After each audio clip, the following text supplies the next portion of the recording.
Me siento privilegiado por estar con ustedes en esta noche tan especial, en estos días donde se recuerda acerca del Señor Jesús. Y seguramente cada uno de ustedes tiene un concepto acerca de Jesús. Y en un sentido es un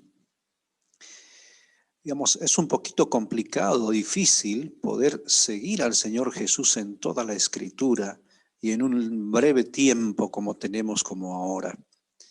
Pero haremos el esfuerzo para tratar de llegar juntos, al lado, caminando con el Señor, acompañando en sus vivencias, en forma breve y sintética, para poder ilustrarnos y sobre todo para poder percibir aquellas circunstancias en las que Él ha estado viviendo. Y todo esto será a la luz de la Escritura. Así que, mi hermano, lo que voy a rogarte es lo siguiente. Tienes que tomar tu Biblia en la mano, porque vamos a leer muchísimos textos de la Escritura. Es lo primero que quisiera que vos tengas a mano. Ahora, lo segundo, que va a ser importante también, es que puedas, obviamente, quizás no tomar notas, pero seguir la idea de lo que vamos a hablar.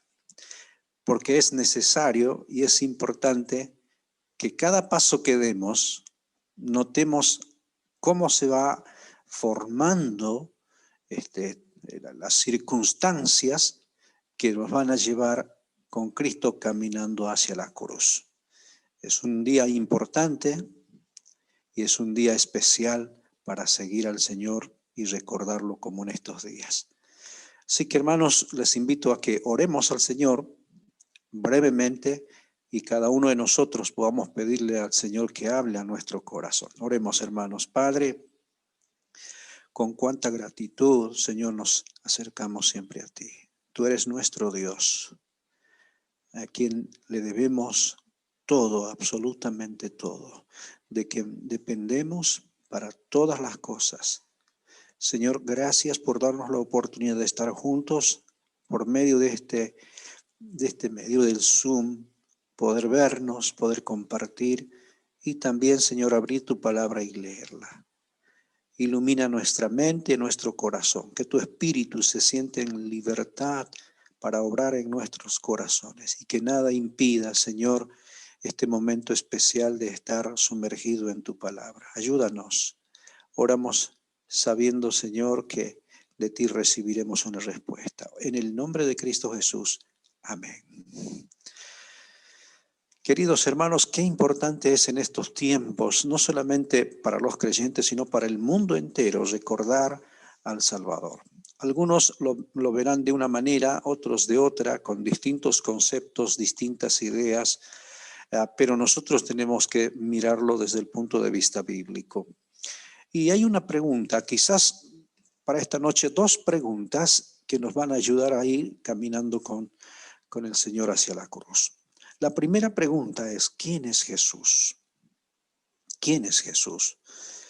Y cuando abrimos nuestras Biblias y hacemos esta pregunta, ¿quién es Jesús? Evidentemente vamos a encontrar muchísimas referencias de la persona del Señor Jesús. Dejando el testimonio del Antiguo Testamento y haciendo referencia solamente a unos cuantos pasajes de la Escritura, allí podríamos presentar quién es Jesús. Comenzando allí en el libro de Génesis, en el capítulo 3 y brevemente en el versículo 15, después de la caída, allí tenemos una declaración que dice la Escritura así: pondré enemistad entre ti y la mujer y entre tu simiente y la simiente suya. Esta te herirá en la cabeza y tú le herirás en el calcañar. A este pasaje de la Escritura se le llama el protoevangelio, el comienzo. Allí en el mismo primer libro, mencionando a aquel que en el tiempo tendría esta confrontación con el maligno y poder vencerlo. Y mostrándonos con esta figura, te herirá en la cabeza, porque será un golpe certero, definitivo. Entonces, ¿quién es Jesús? Es aquel que ha sido anunciado desde el Génesis. aquel que vendría en el tiempo para cumplir las profecías mencionadas. Si seguimos recorriendo las páginas del Antiguo Testamento, también encontraremos quién es Jesús. Muchísimas referencias. De hecho, hay un libro entero donde podemos organizar y armar toda la vida del Señor Jesús, como es el profeta Isaías, toda la vida del Señor Jesús allí, desde su nacimiento hasta su reinado futuro. Y acotando a los tantos profetas mencionados, podríamos encontrar más de 170 referencias hablando del Señor Jesús de manera directa y concreta. ¿Quién es Jesús? Aquel que ha sido anunciado desde la antigüedad para venir a cumplir una misión. Dieron testimonio los profetas, Moisés, Abraham, David y todos fueron dando testimonio de quién sería aquel que vendría, el Mesías prometido.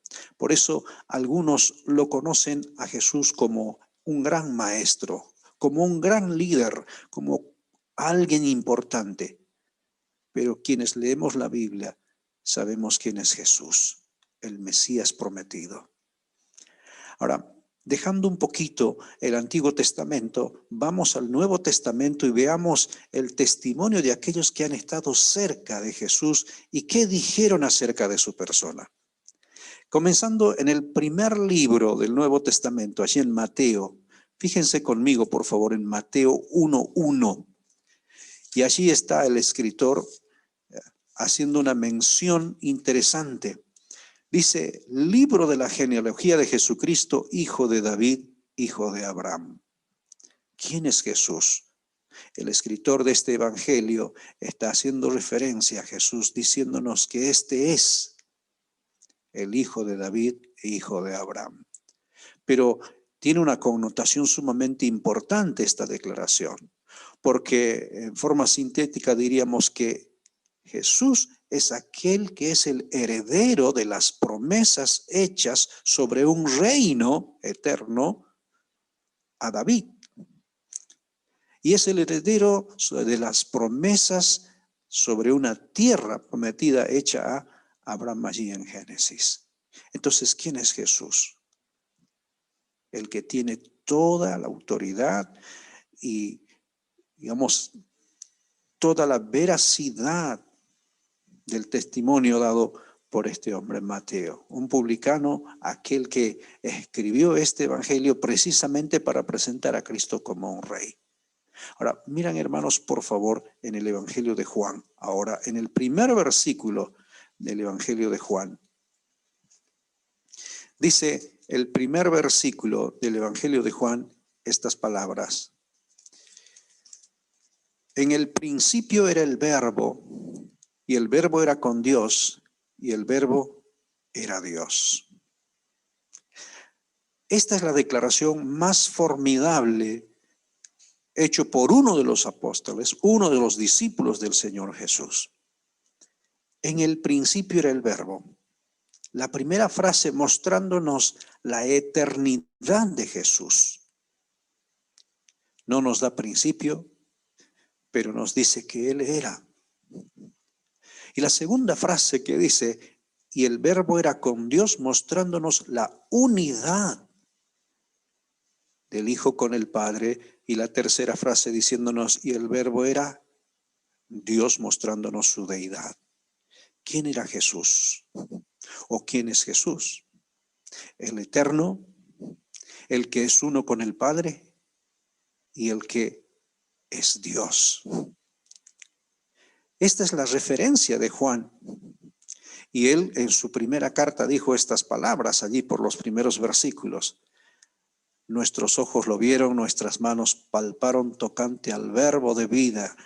Lo que hemos visto, eso os anunciamos. Entonces, sin lugar a dudas, ¿quién era Jesús para él? Y estas palabras nos hacen ver de quién era Jesús. ¿A quién tenemos que acompañar hasta la cruz? Al Eterno, al que es uno con el Padre y al que es Dios.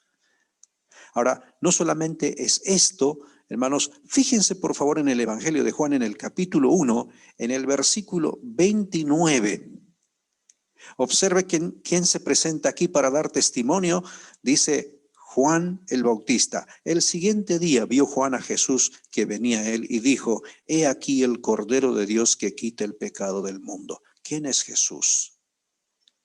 Juan el Bautista lo identifica como el Cordero de Dios que quita el pecado del mundo. Obviamente este testimonio muestra a aquel que tendría que presentarse como el sacrificio perfecto, pero no viniendo de la tierra, sino viniendo desde el Padre, para solucionar el problema del pecado de una vez y para siempre. El Cordero de Dios que quita el pecado del mundo. En el versículo 34, el mismo Juan el Bautista dice: yo le vi y he dado testimonio de que este es el Hijo de Dios. Otra declaración contundente, dándonos a entender quién es Jesús. Si seguimos en este capítulo 1, podríamos ver en el versículo 40 y 41, y observe conmigo lo que dice el texto. Andrés, hermano de Simón Pedro, era uno de los que habían oído a Juan y habían seguido a Jesús. Este halló primero a su hermano Simón y le dijo: hemos hallado al Mesías, que traducido es el Cristo. ¿Quién es Jesús? Y Andrés nos dice: es el Mesías, el Cristo, el prometido, el ungido. Y una declaración formidable. Sobre estos textos podríamos hablar muchísimo, pero fíjense, hermanos, una de las cosas que es interesante y me llama la atención de Andrés es lo siguiente. ¿Saben lo que significó para Andrés, un hombre judío, haber encontrado al Mesías? Permítanme ilustrarlo de esta manera. Los padres de Andrés esperaron al Mesías. Los abuelos de Andrés esperaron al Mesías. Los bisabuelos de Andrés esperaron al Mesías, pero no tuvieron la oportunidad de encontrarlo en persona. Para Andrés, hallar al Mesías era el privilegio más grandioso. Andrés dice: hemos hallado al Mesías, el Cristo. ¿Cómo lo identificó? Bueno, allí tenemos mucho para estudiar, pero sigamos con otros testimonios rápidamente. Veamos el capítulo 1, versículo 43 ahora, hasta el versículo 51. Aquí vamos a encontrar a otro. Dice: el siguiente día quiso Jesús ir a Galilea y halló a Felipe y le dijo: sígueme. Y Felipe era de Betsaida, la ciudad de Andrés y Pedro. Felipe halló a Natanael y le dijo: hemos hallado a aquel de quien escribió Moisés en la ley, así como los profetas, a Jesús, el hijo de José de Nazaret. Hemos hallado a aquel de quien escribió Moisés en la ley. Felipe está haciendo referencia al pronunciamiento que hizo Dios a través de Moisés, diciendo que habría un profeta levantado de su pueblo y a quien el pueblo de Israel debería escucharlo con atención. Y aquí nos está diciendo que es ese, el enviado de Dios, a quien debe escuchar el pueblo de Israel para poder seguir todas las directrices que él estaba presentando. Entonces, en su presentación, el Señor Jesús está siendo identificado con distintos nombres: el Mesías, aquel que fue prometido, el Cordero de Dios, pero podríamos seguir unos cuantos más por aquí. Fíjense conmigo en Juan capítulo 3, en el versículo 2. Aquí tenemos a otro personaje que está diciendo algo del Señor Jesús. Este vino, hablando de Nicodemo, dice: vino a Jesús de noche y le dijo: Rabí, sabemos que has venido de Dios como maestro, porque nadie puede hacer estas señales que tú haces si no está Dios con él. ¿Cómo lo identificó Nicodemo? Rabí, sabemos que has venido de Dios. Qué declaración interesante. Puedo imaginarme a Nicodemo observando a Jesús, mirando todas las cosas que está haciendo allí y evaluando en su mente, un hombre observador, conocedor de las Escrituras, maestro de Israel, y tomando una decisión. Este es un maestro y esto que está haciendo no es de este mundo, es de cielo, es de Dios. Pero el Señor Jesús le dice: Nicodemo, te es necesario nacer de nuevo. Había algo más que no había percibido Nicodemo y el Señor le tiene que ir aclarando más cosas. Tremendo encuentro entre Nicodemo y el Señor Jesús. Un testimonio más allí en el capítulo 4. Fíjense, hermanos, el testimonio de esta mujer, la mujer samaritana, una mujer rechazada, una mujer que no tiene absolutamente ningún buen testimonio en el lugar donde vive. Allí en el capítulo 4, en el versículo 19, después de tener una breve conversación con el Señor Jesús, esta mujer dice: Señor, me parece que tú eres profeta. Sigue la conversación y más abajo dice el versículo 25, le dijo la mujer: sé que ha de venir el Mesías llamado el Cristo. Cuando Él venga nos declarará todas las cosas. Y el versículo 26, Jesús le dijo: yo soy el que habla contigo. Y aquella mujer, al que muy pocas veces las personas se acercaban para tener una conversación franca y directa con ella, el Señor Jesús está revelándole a esta mujer quién era Él. Y esta mujer está tomando en consideración plena a Cristo. Y saben, hermanos, esta mujer va a decir algo importante en el versículo 39. Muchos de los samaritanos, dice, de aquella ciudad creyeron en Él por la palabra de la mujer, que daba testimonio diciendo: me dijo todo lo que he hecho. Y ella lo había dicho así: cuando Él venga, es decir, el Mesías, nos declarará todas las cosas. Y el Señor le había mencionado a ella exactamente cómo estaba su vida y su condición. Y ella había creído de este encuentro con el Mesías. Ahora, no solamente tenemos ese testimonio, tenemos el testimonio también de los samaritanos. Por ejemplo, fíjense en el versículo 40. Entonces vinieron los samaritanos a él y le rogaron que se quedase con ellos, y se quedó allí 2 días. 2 días de conversación entre los samaritanos y el Señor Jesús.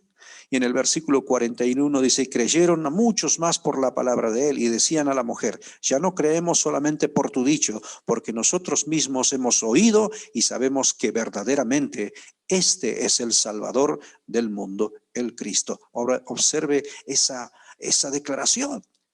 Los samaritanos en 2 días de conversación llegaron a la conclusión de que Cristo era el Salvador del mundo, el Cristo. Mis queridos hermanos, nadie puede seguir a Jesús si no entiende bien quién es Él. Ahora, es tremendo ver todos estos testimonios para ver quién es Jesús. Un último testimonio, hermanos, vámonos a Mateo capítulo 27, versículo 54. Allí, para no alargar este punto importante, pero necesario, allí en capítulo 27, del versículo 54, el Señor estaba ya en la cruz del Calvario. Y allí estaba el centurión y otros con él. Dice el verso 54, el centurión y los que estaban con él guardando a Jesús, visto el terremoto y las cosas que habían sido hechas, temieron en gran manera y dijeron: verdaderamente este era el Hijo de Dios.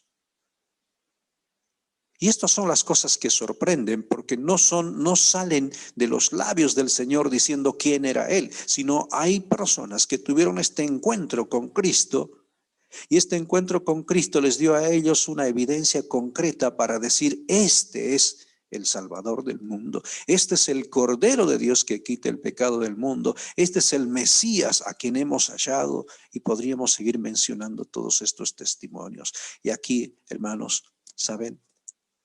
Quiero parar un poquito y hacer una pregunta para todos nosotros. ¿Quién es Jesús para ti?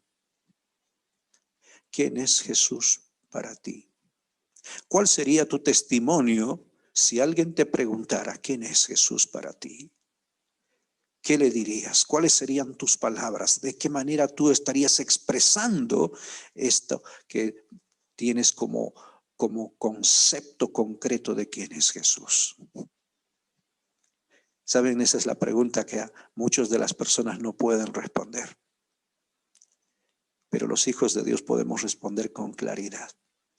Y ahora este Jesús, que presentándose ante las personas en breves conversaciones, en tiempo breve, era identificado como alguien tan especial. La pregunta segunda que nosotros tenemos que hacernos es, ¿cuál era su misión? ¿Por qué vino a este mundo? Y a partir de aquí caminamos con Jesús hacia la cruz. Y permítanme, hermanos, no hacer tanta referencia al Antiguo Testamento porque el tiempo nos oprime, pero hay más referencias en el Antiguo Testamento para organizar cada detalle de la vida del Señor Jesús. Cada detalle. Pero ¿cuál era su misión? Y hay un pasaje que expresa con claridad meridiana de cuál era el propósito del Señor Jesús. Está allí registrado en Isaías, en el capítulo 53. Si me acompañan allí, hermanos, vamos a deleitarnos un poco en estas escrituras. Isaías capítulo 53 es el anuncio de este profeta y de otros tantos profetas acerca de Jesús, pero aquí menciona específicamente su misión. Los primeros 2 versículos nos hablan de su persona y los versículos desde el 3 hasta el versículo 7 nos va a hablar acerca de su misión. Dice que él fue despreciado y desechado entre los hombres, varón de dolores, experimentado en quebranto, y como que escondimos el rostro y fue menospreciado y no lo estimamos, haciéndonos entender que él sería alguien sin atractivo especial, una persona común y corriente, si tuviéramos que verlo a la vista de los nuestros ojos. Y dice que podríamos mencionar aquí que es alguien de quien quizás la gente se avergonzaría, su propio pueblo. Porque dice aquí, ciertamente, ¿no?, fue menospreciado y no lo estimamos. Y en el versículo 4 dice, ciertamente llevó él nuestras enfermedades y sufrió nuestros dolores, y nosotros le tuvimos por azotado, por herido de Dios y abatido. Nos muestra su sacrificio. Herido fue por nuestras rebeliones, molido por nuestros pecados, el castigo de nuestra paz fue sobre él, y por su llaga fuimos nosotros curados. El profeta Isaías es una descripción impresionante de la misión del Señor Jesús, presentándonos su persona, su sacrificio y haciéndonos entender que Él fue el que vino para hacer una solución al problema del pecado del individuo, no solamente del pueblo de Israel, del mundo entero. Ahora, observen, hermanos, ¿quién es ese Jesús que da el testimonio en el Antiguo Testamento y cuál era su misión? La Escritura nos habla que, por ejemplo, allí en Daniel capítulo 9, en el versículo 26, y solamente voy a hacer una referencia, Dios estaba hablando a Daniel y haciéndole una descripción de los eventos futuros, de cómo se organizaría el tiempo. Y estaba dividiéndolo en semanas de años, y Dios, haciendo esta revelación solemne, dice en el versículo 26 que en ese momento se quitará al Mesías, se quitará la vida al Mesías. Al cumplimiento de la semana 69, previo a la 70, se quitaría al Mesías. Pero Daniel no nos dice para qué, ni por qué. Y si complementamos con lo que Isaías está diciéndonos, tiene sentido y se va formando aquella verdad. Por eso, hermanos, la misión del Señor Jesús fue anunciado por los profetas. Solo mencioné 2, pero podría mencionar muchas otras más. Podría mencionar a Zacarías, podría mencionar a Jeremías, podría mencionar a tantos otros. Pero miren, hermanos, que la misión con la que vino Cristo a este mundo también el mismo Señor Jesús lo declaró de manera verbal, concreta. Acompáñenme a Mateo capítulo 12.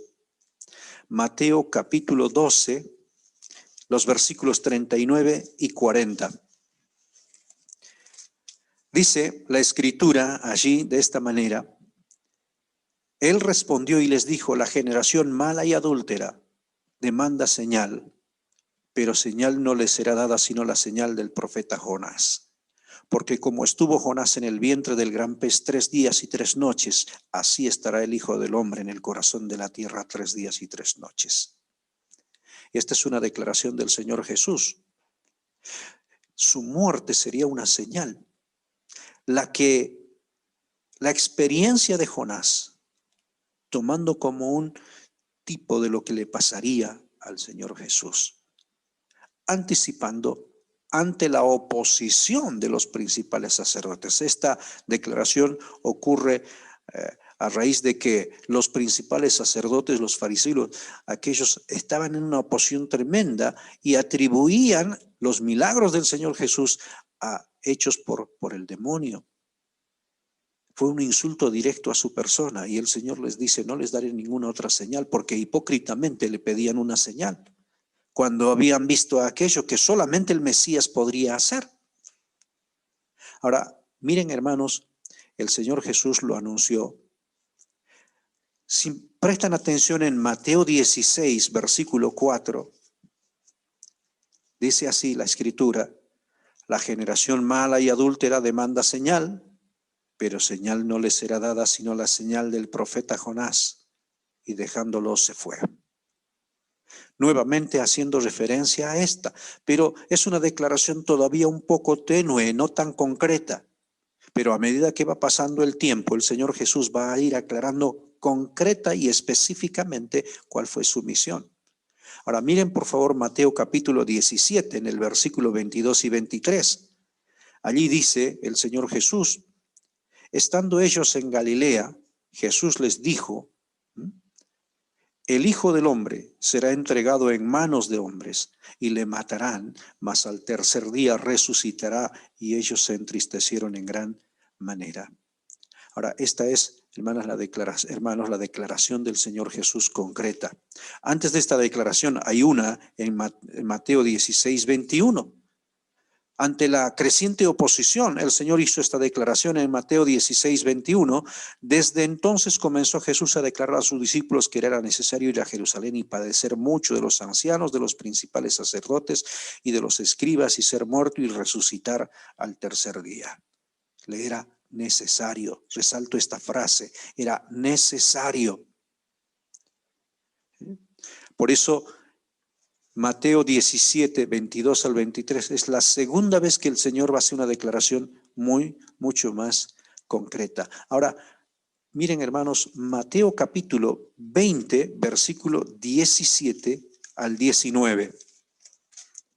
Mateo capítulo 20, versículo 17 al 19. Dice: subiendo Jesús a Jerusalén, y esto ya está próximo a entregar su vida en la cruz del Calvario, subiendo Jesús a Jerusalén, tomó a sus 12 discípulos aparte en el camino y les dijo: he aquí, subimos a Jerusalén, y el Hijo del Hombre será entregado a los principales sacerdotes y a los escribas, y le condenarán a muerte, y le entregarán a los gentiles para que le escarnezcan, le azoten y le crucifiquen, mas al tercer día resucitará. Esta porción de la Escritura, hermanos, es la declaración más clara y concreta de qué es lo que haría, lo que le pasaría al Señor. Es la declaración más completa de su misión. Él sería entregado y sería crucificado. ¿Por qué? Lucas 19:10 dice que el Hijo del Hombre vino para buscar y salvar lo que se había perdido. Y también dice allí en Juan capítulo 3, si me acompañan, Juan capítulo 3, en el versículo 14, dice la Escritura allí en declaración del Señor Jesús: como Moisés levantó la serpiente en el desierto, así es necesario que el Hijo del Hombre sea levantado, para que todo aquel que en él crea no se pierda, mas tenga vida eterna. su misión fue concretamente declarado por parte del Señor Jesús. Era una oposición permanente, una presión continua de parte de los líderes religiosos de los judíos. Y el Señor, frente a esta oposición plena, Él podía declarar concretamente qué le iba a pasar, a dónde iba. Día tras día, hermanos, avanzaba hacia la cruz del Calvario. Desde que comenzó su ministerio a los 30 años, día tras día, Él caminaba hacia la cruz. Y mientras pasaban estos días, Él iba declarando lo que le iba a acontecer en un futuro próximo. Por eso es importante ver, hermano, cómo avanzaban los días y el ambiente se tornaba tremendamente hostil de parte de los sacerdotes y de los fariseos. Ahora, ¿cómo lo sabemos? ¿Cómo sabemos que el ambiente era hostil? Fíjate capítulo 5 del Evangelio de Juan. El Señor había curado a un hombre que era paralítico en el estanque de Betesda, un hombre que 38 años estuvo en esta condición. Pero fíjense en el versículo 16, dice Jesús, por esta causa los judíos perseguían a Jesús y procuraban matarle, porque hacía estas cosas en el día de reposo. En el versículo 18 dice, por esto los judíos aún más procuraban matarle, porque no solo quebrantaba el día de reposo, sino que también decía que Dios era su propio Padre, haciéndose igual a Dios. Ahora, observen, hermanos, cómo era la hostilidad de estos hombres. Estos individuos no estaban en su corazón pensando en el bien que había pasado a este hombre paralítico de 38 años, aquel que nunca disfrutó su infancia, no disfrutó su juventud, mínimamente tendría 38 años o más. Pero observen, hermanos, que a ellos no les importó absolutamente nada de esto, sino que su mirada, su hostilidad era presentarse y mirar a Jesús y deseaban terminar con su vida. Ahora, si vimos en el capítulo 7, hermanos, en el versículo 1, observen conmigo, después de estas cosas andaba Jesús en Galilea, pues no quería andar en Judea, porque los judíos procuraban matarle. Capítulo 7, en el versículo 25. Dice, decían entonces unos de Jerusalén, ¿no es este a quien buscan para matarle? La hostilidad era creciente y ya se estaba en búsqueda de Cristo para matarle. Había una conspiración abierta contra Jesús. Ya no era un deseo silencioso, sino era público. Y la gente lo sabía y entendía que había alguien buscando a Jesús para matarle. Mire por favor el capítulo 8, versículo 37.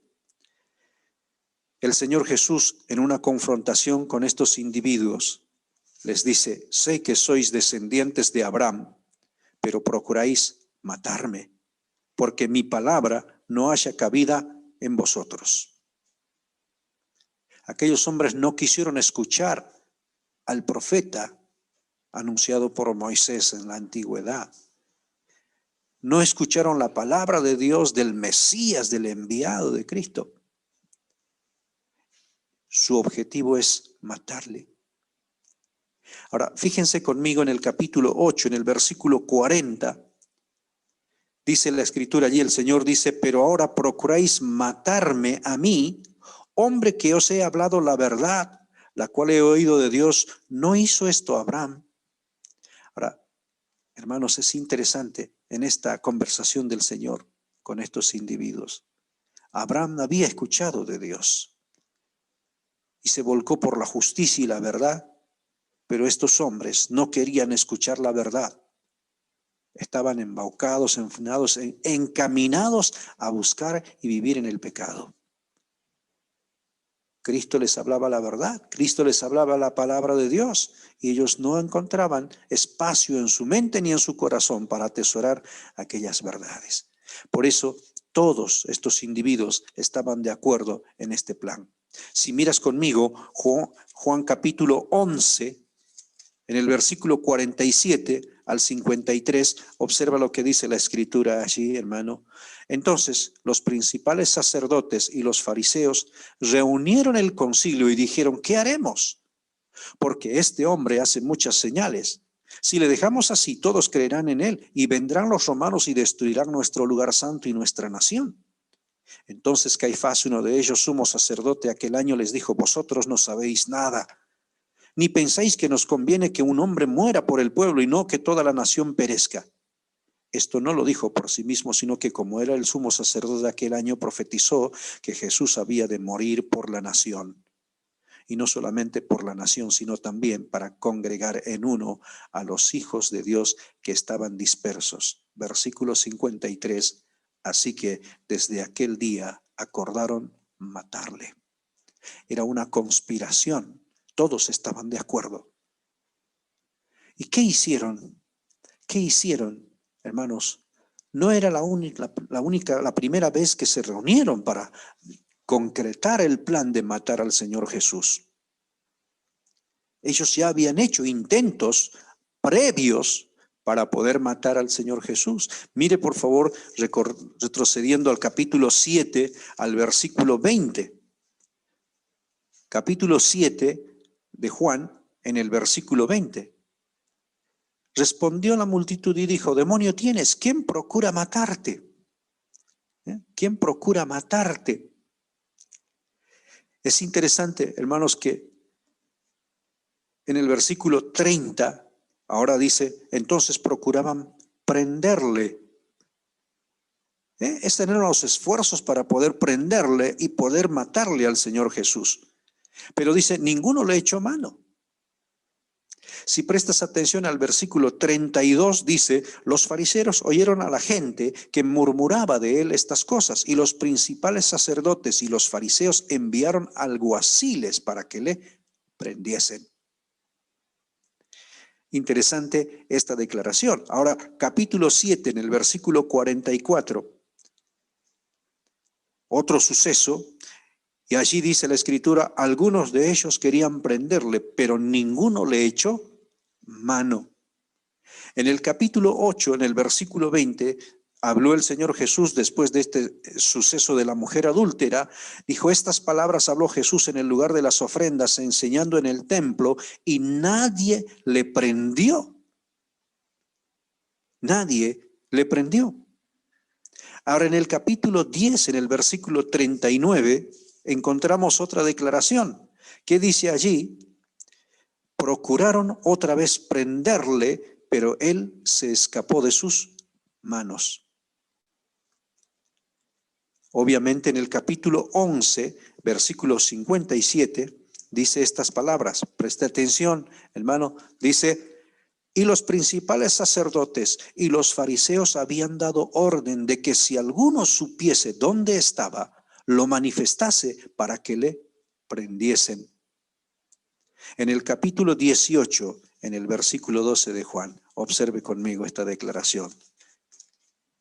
Dice, entonces la compañía de soldados, el tribuno y los alguaciles de los judíos prendieron a Jesús y le ataron. No solamente había una maquinación en el corazón de estos individuos para matar a Jesús, sino también había esfuerzos para poderlo prender, para agarrarle, para tomarle a Jesús, pero no podían porque pasaban ciertas circunstancias. Ahora, hermanos, debemos saber que no era el logro de un esfuerzo personal de los judíos, aquí en capítulo 18, versículo 12. ¿Saben por qué les digo esto? Miren por favor capítulo 7, versículo 30. Nuevamente retornando a esto. Dice, entonces procuraban prenderle, pero ninguno le echó mano porque aún no había llegado su hora. ¿Por qué no pudieron prenderle en esta ocasión? Porque todavía no era la hora en la que él debía ser tomado prisionero y ser muerto. Miren por favor en el capítulo 8, versículo 20, nuevamente repitiendo este versículo, dice: estas palabras habló Jesús en el lugar de las ofrendas, enseñando en el templo, y nadie le prendió. ¿Y por qué nadie le prendió? Dice el texto: porque aún no había llegado su hora. En el capítulo 12, versículo 23, hay esta declaración. Capítulo 12, versículo 23, después de una serie de sucesos que acontecieron, después de la entrada triunfal en Jerusalén, una semana antes, unos días antes de la Pascua, obviamente, dice en el versículo 23, Jesús les respondió diciendo: ha llegado la hora para que el Hijo del Hombre sea glorificado. En el versículo 27, el Señor Jesús dice: ahora está turbada mi alma, y que diré: Padre, sálvame de esta hora, mas para esto he llegado a esta hora. En el capítulo 13, en el versículo 1, dice estas palabras: antes de la fiesta de la Pascua, sabiendo Jesús que su hora había llegado para que pasase de este mundo al Padre, como había amado a los suyos que estaban en el mundo, los amó hasta el fin. Y después del capítulo 13 tiene una reunión muy particular con sus discípulos, con aquellos que han estado esos 3 años de ministerio con él, para hablarles, alentarles, animarles, porque pronto sería su muerte en la cruz del Calvario. Y dicho esta conversación, en el capítulo 17, en el versículo 1, hace esta oración solemne. Pero mira cómo comienza esta oración en el versículo 1, la oración del Señor Jesús. Estas cosas habló Jesús, y levantando los ojos al cielo dijo: Padre, la hora ha llegado. Glorifica a tu Hijo, para que también tu Hijo te glorifique a ti. Antes de la fiesta de la Pascua, sabiendo que su hora había llegado, habla con los discípulos. El tiempo del sacrificio del Cordero de Dios había llegado. Estaba a pocas horas de morir en la cruz del Calvario. ¿Qué ocurrió con Cristo? Durante todo ese tiempo de ministerio, de servicio, en el tiempo de trabajo, casi 3 años, predicando la palabra, llamando al pueblo de Israel al arrepentimiento, y estos rechazando. Y aquellos hombres principales, quienes deberían estar más atentos a las cosas de Dios, rechazando y persiguiendo, intencionadamente tratando de matar al Señor Jesús, maquinando, llegando a un complot.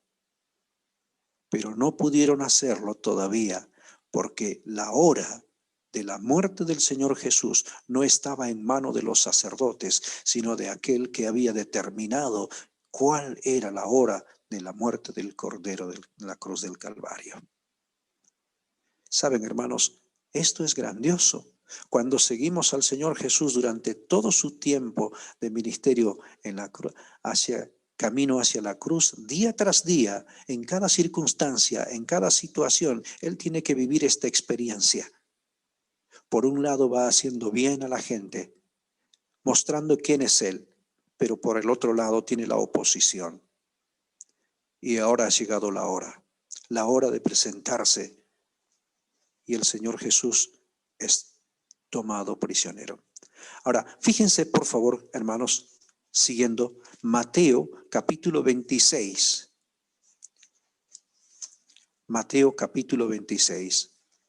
¿Qué va a hacer el Señor Jesús sabiendo que su hora ha llegado? En el capítulo 26 va a instituir la cena del Señor. Fíjense, capítulo 26, en el versículo 26, dice estas palabras. Mientras comían el Cordero Pascual, obviamente, tomó Jesús el pan y bendijo, y lo partió y dio a sus discípulos y dijo: tomad, comed, esto es mi cuerpo. Y en el versículo 28 dice: porque esto es mi sangre, tomando la copa, dio gracias y dice: porque esto es mi sangre del nuevo pacto, que por muchos es derramada para remisión de los pecados. Ahora, observen bien la declaración del Señor Jesús. va a dejar instituido, antes de llegar a la cruz del Calvario, dos símbolos para tener memoria de Él a lo largo del tiempo: el pan y la copa. Dos símbolos que tienen una trascendencia interesante cuando se los estudia de una manera más profunda. Obviamente hoy no puedo hacerlo, pero es impresionante este detalle. Ahora, hermanos, después de esto, mira el versículo 30, en el capítulo 26, verso 30 de Mateo, dice: cuando hubieron cantado el himno, salieron al monte de los olivos. En el versículo 36 dice: entonces llegó Jesús con ellos a un lugar que se llama Getsemaní. Getsemaní, ese huerto tan especial. Allí el Señor Jesús ora 3 veces, manifestando su sumisión a la voluntad del Padre. Mateo capítulo 26, versículo 39 dice: yendo un poco adelante, se postró sobre su rostro orando y diciendo: Padre mío, si es posible, pase de mí esta copa, pero no sea como yo quiero, sino como tú. En el versículo 42 dice: otra vez fue y oró por segunda vez diciendo: Padre mío, si no puede pasar de mí esta copa, sino que yo la beba, hágase tu voluntad. En el versículo 44 dice: y dejándolo se fue de nuevo y oró por tercera vez diciendo las mismas palabras. Y cuando volvió, en el versículo 45 dice: entonces vino a sus discípulos y les dijo: dormid ya y descansad. He aquí, y preste atención a esta frase, he aquí, ha llegado la hora y el Hijo del Hombre es entregado en manos de pecadores. Ha llegado la hora. Era la hora señalada. Allí en el huerto de Getsemaní, 3 oraciones manifestando su sumisión al Padre. El Cordero de Dios está listo y preparado para estar sacrificado. Saben, hermanos, aquí este versículo 45 es tan solemne porque es la hora señalada por Dios. No es el momento del ser humano, es el momento en el que habría una solución definitiva al problema del pecado. Y a partir de este momento, el Señor Jesús caminará hacia la cruz. Ha pasado mucho tiempo desde que se presentó, desde que los discípulos, las personas, viendo a Cristo, consideraron quién es Él. Algunos dijeron: este es el profeta. Otros dijeron: este es el Cordero de Dios, este es el Hijo de Dios. Y cuando Él caminó en ese tiempo, durante esos 3 años, el Señor Jesús tuvo la oposición de aquellos que deberían haberle aceptado plena y totalmente. Con sus intenciones de matarle, con sus intenciones de prenderle, con las maquinaciones y los planes para eliminar al Señor Jesús, pero no pudieron hacerlo porque la hora la determinaba el Señor. La hora lo tenía Dios, la hora definida del sacrificio. Y créanme, hermanos, que esto es tan solemne que a partir de este momento el Señor Jesús caminará a la cruz paso a paso. Son horas próximas. Si miras conmigo, hermano, aquí en el capítulo 26, versículo 47, dice: mientras todavía hablaba, vino Judas, uno de los 12, y con él mucha gente con espadas y palos de parte de los principales sacerdotes y los ancianos del pueblo. Estos hombres habían organizado un grupo de individuos para ir y buscar a Jesús allí. Y allí está el Cordero, que será tomado, que será llevado, y todo esto pasará por juicios, distintos juicios, ante la corte de hebrea, ante la corte romana. Y es impresionante cómo estos individuos van a estar dispuestos aún a violar la ley de Dios para condenar al Señor Jesús. Permítame ilustrarle este proceso a Jesús de manera sencilla.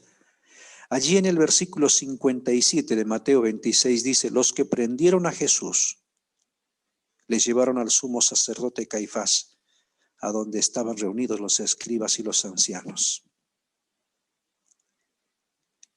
¿Cómo puede ser posible que estos individuos ya estaban reunidos a la noche?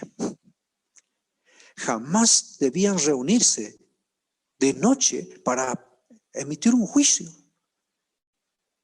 Todos los juicios deberían ser hechos de día y de manera pública. Pero estos van a llevar a Cristo a la casa del sumo sacerdote. Qué impresionante. Ahora, fíjense, hermanos, en el capítulo 26, en el versículo 59, ¿qué hacen estos sacerdotes? Arman una corte y dice: los principales sacerdotes y los ancianos y todo el concilio buscaban falso testimonio contra Jesús para entregarle a la muerte. No tenían nada, absolutamente nada, solo odio en sus corazones. No podían encontrar absolutamente ningún mal que Cristo haya hecho. Ningún testigo. ¿Qué decía la palabra de Dios? Por boca de 2 o 3 testigos se definiría un asunto. Y este es el primer intento para lograr una condena a la vida del Señor Jesús. Una condena que fracasa, o digo, un intento que fracasa. Ahora hay un segundo intento que, fíjense, hermanos, dice el versículo 60, no lo hallaron, aunque muchos testigos falsos se presentaban. Pero al fin vinieron 2 testigos falsos que dijeron: este dijo, puede derribar el templo de Dios y en 3 días reedificarlo. No era esta la razón por la que tenía que ser condenado. Pero ellos están buscando algo.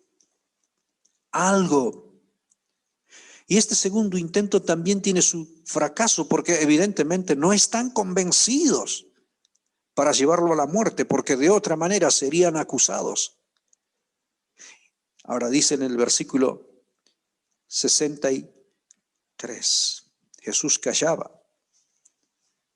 Y allí el sumo sacerdote le dijo: te conjuro por el Dios viviente que nos digas si eres tú el Cristo, el Hijo de Dios. Y la respuesta del Señor Jesús dice: tú lo has dicho, y además os digo que desde ahora veréis al Hijo del Hombre sentado a la diestra del poder de Dios y viniendo en las nubes del cielo. Qué declaración más impresionante la del Señor Jesús. Hermanos, ¿saben lo que me agrada de esto? Es que el Señor Jesús usa las palabras exactas. ¿Y cuál es la reacción de este sumo sacerdote? En el versículo 65 dice que este hombre rasgó sus vestiduras diciendo: ha blasfemado. Y esa también era una acusación falsa, porque para ser acusado de blasfemia, el acusado debería haber pronunciado de manera directa y literal el nombre de Dios. Y Cristo no lo hizo.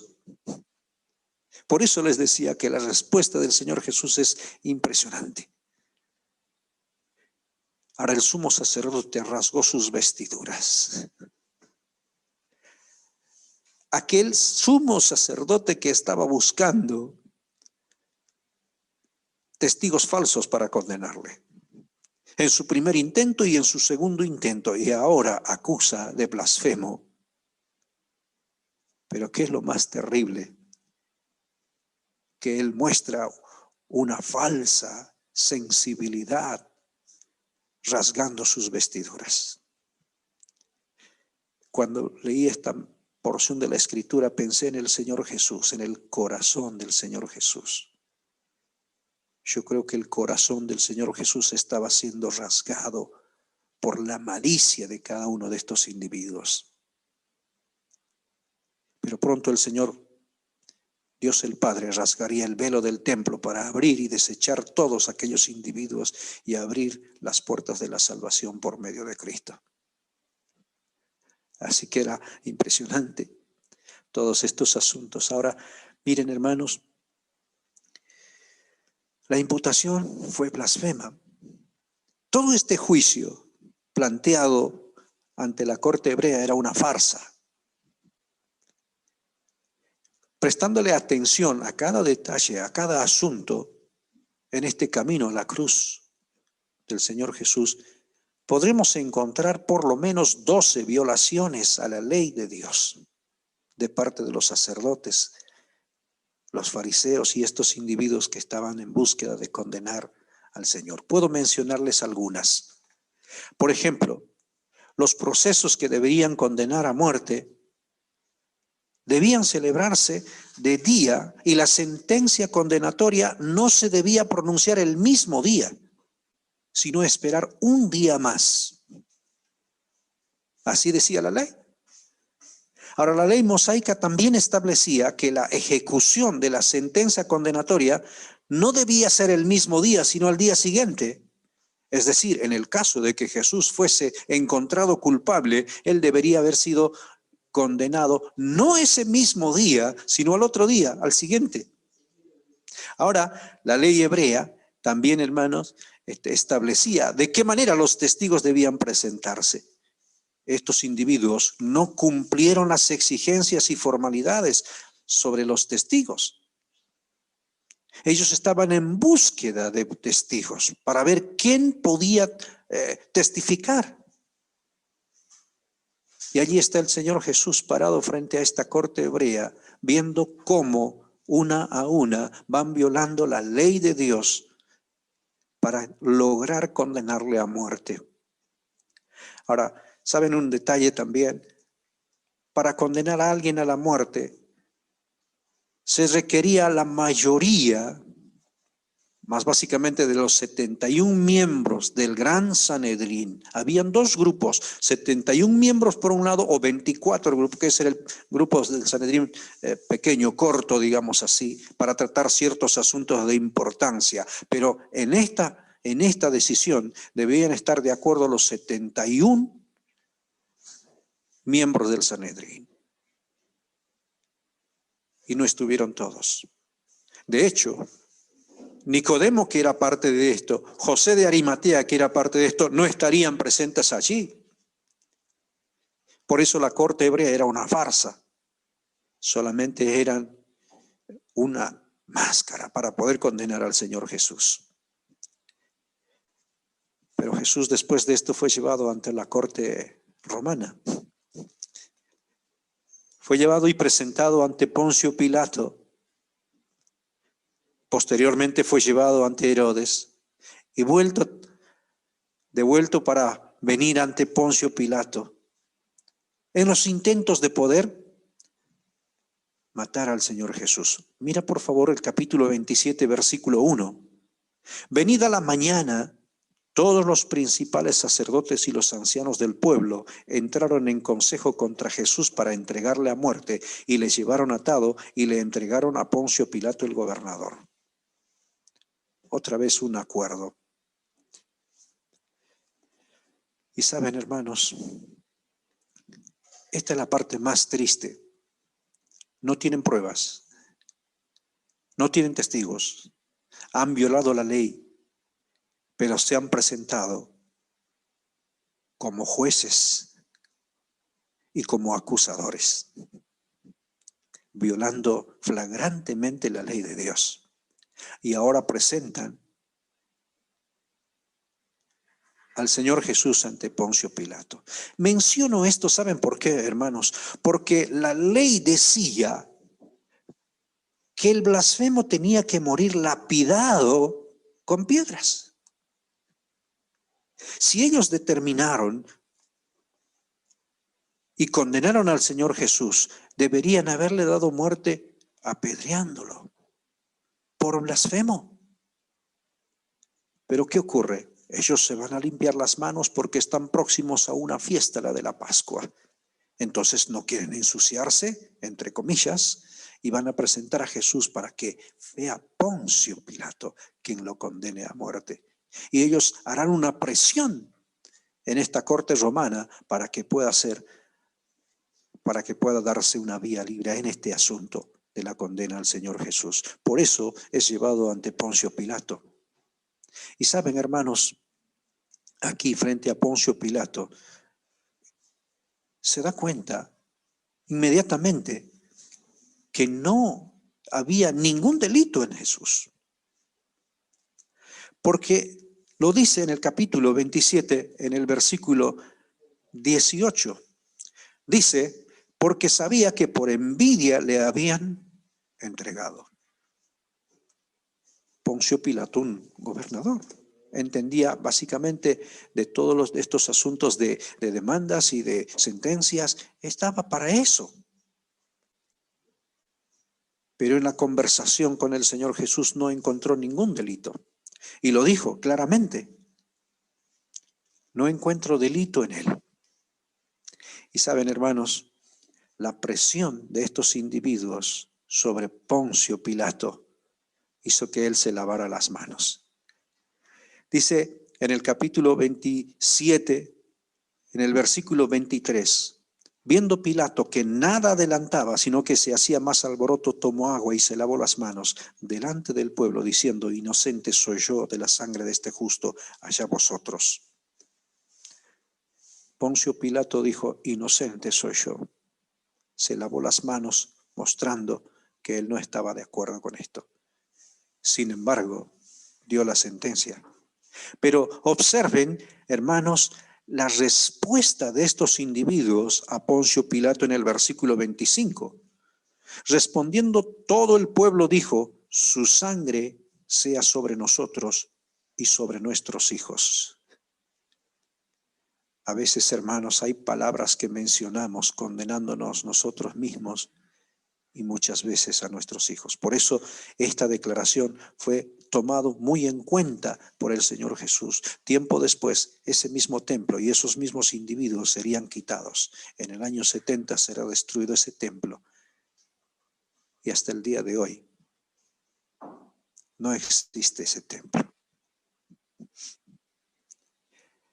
Y hasta el día de hoy, después del año 70, el pueblo de Israel fue perseguido. Cuánto sufrimiento tuvieron que llevar ellos por haber rechazado a su Mesías.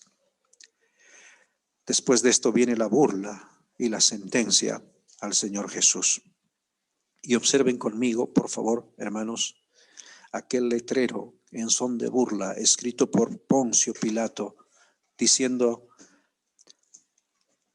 su sentencia concreta en el versículo 37, dice, pusieron sobre su cabeza su causa escrita, este es Jesús el Rey de los judíos.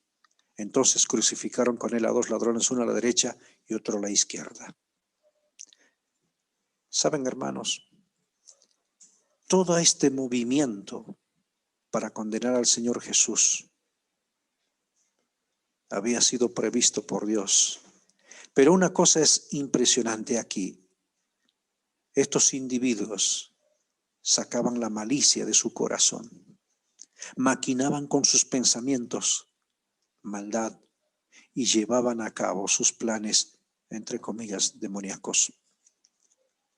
Pero allí estaba el Cordero de Dios para solucionar de una sola vez el problema del pecado. Dicho esto, dice que lo crucificaron allí en la cruz del Calvario. Ahora, hermanos, todo lo que acabamos de ver, ¿de quién es Jesús? ¿Y por qué fue a la cruz del Calvario? Dos preguntas que nosotros podemos entender. ¿Quién es Jesús? Aquel que sería presentado en el tiempo como el que se confrontaría con las huestes demoníacas y vencería sobre ellos. Aquel que fue profetizado desde la antigüedad como el profeta a quien debía escuchar el pueblo de Israel. Aquel que era el heredero absoluto del reino y de la tierra prometida. Aquel que era el Mesías, el enviado de Dios. Y aquel que restauraría al pueblo de Israel. Aquel que era el rey fue rechazado. Y hay una declaración muy fuerte en el Evangelio de Juan, Si me acompañas en el capítulo 18. Capítulo 18, en el versículo 35, Pilato le respondió: ¿soy yo acaso judío? Tu nación y los principales sacerdotes te han entregado a mí. Tu nación y los principales sacerdotes te han entregado a mí. Y miren, en el capítulo 19, en el versículo 15, durante la presión que ejercieron sobre Pilato, los gritos de la gente. Pero ellos gritaron, dice el verso 15, fuera, fuera, crucifícale. Pilato les dijo: ¿a vuestro rey he de crucificar? Respondieron los principales sacerdotes, presté atención a esto: no tenemos más rey que César. ¿Usted se imagina, querido hermano y hermana, cuánta malicia, cuánta maldad en el corazón de estos individuos? El Señor fue a la cruz del Calvario como el Cordero de Dios que quita el pecado del mundo. Y en este punto del compartir la palabra, tengo algunas preguntas que me hago y creo compartirlo con ustedes para que podamos pensarlo. ¿Estos individuos son dignos de ser amados por Dios? No me diga la respuesta, piénselo conmigo. ¿Estos individuos merecen que el Señor Jesús haga algo por ellos? Estos individuos en algún momento buscarían a Dios. Está Cristo crucificado, arriba de su cabeza un letrero que dice: este es el Rey de los judíos, entregado,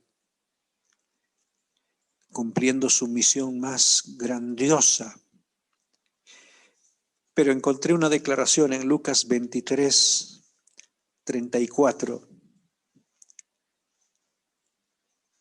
Desde la cruz, el Señor Jesús dijo estas palabras: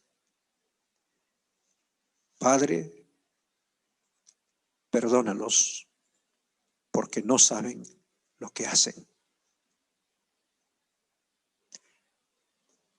Estas son las palabras más solemnes. El rechazado, el despreciado, el injuriado, el clavado allí en la cruz del Calvario, todavía allí está expresando estas palabras: Padre, perdónalos porque no saben lo que hacen.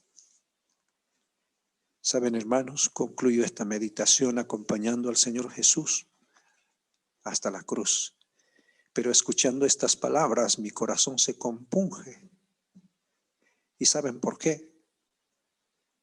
Porque muchos de nosotros, al igual que yo, hemos caminado en caminos de pecado.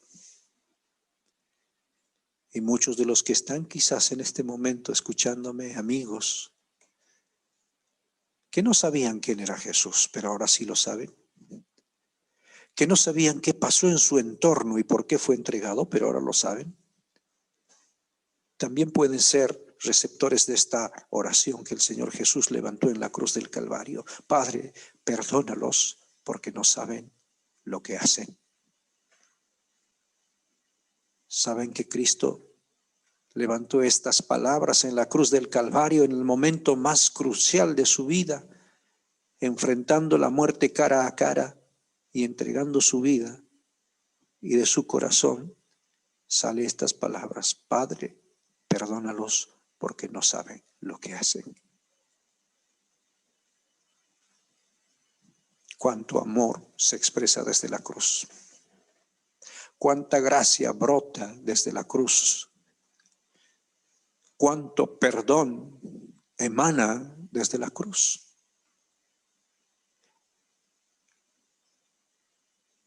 Cuánta misericordia tiene Dios de cada uno de nosotros. caminar a la cruz no es fácil. ¿Saben por qué, hermanos? Porque el Señor Jesús, cada día que pasaba de su vida, sabía a dónde iba. Sabía exactamente qué iba a pasar. Perfectamente sabía que le iban a crucificar. Por lo menos en 3 ocasiones, de manera concreta, clara, específica, lo mencionó. Ahora, hermanos, volviendo al pasado, tenía razón Isaías en Isaías 53 cuando mencionó que era el despreciado, desechado, varón de dolores, experimentado en quebranto. Tenía razón. Era la profecía cumplida de más de 700 años antes mencionado en el tiempo. Por eso digo, hermanos, y termino acá diciendo esto: cuánto amor brota de la cruz, cuánto perdón emana de la cruz del Calvario, cuánta misericordia expresa el Señor desde allí. Gracia, misericordia, amor que envuelve nuestros corazones. Quizás alguno de los que estamos aquí necesita el perdón de Dios. Mire a la cruz, acérquese a la cruz. Las palabras desde allí todavía brotan y dicen: perdónalos porque no saben lo que hacen. Que el Señor dé sabiduría a nuestros corazones y aliente nuestras vidas a seguir cerca de la cruz para encontrar, como dice la palabra, perdón, para encontrar gracia, amor y misericordia.